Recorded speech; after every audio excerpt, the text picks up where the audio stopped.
ఎక్కడ కదా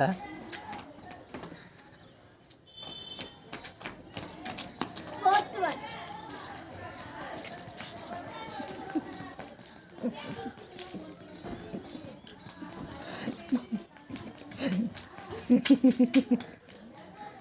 so friends, మా ఎక్సర్సైజ్ అయితే అయిపోయింది. లైక్ చేసి కామెంట్ చేసి ఎలాగుందో చెప్పండి. అది లాస్ట్లో చెప్పాలన్నా నా చెప్పండి. ఇంకెందుకు చాలు 2 2 అలీనా 3 4 4 5 5 6 6 7 7 8 8 9 9 10 10. అంటే ఫ్రెండ్స్, మ్యాచ్ అయితే ఎలాగుందో చెప్పండి. లైక్ చేయండి, షేర్ చేయండి, కామెంట్ చేయండి అండ్ సబ్స్క్రైబ్ చేయడం మర్చిపోకండి. ఆ పక్కన గంటని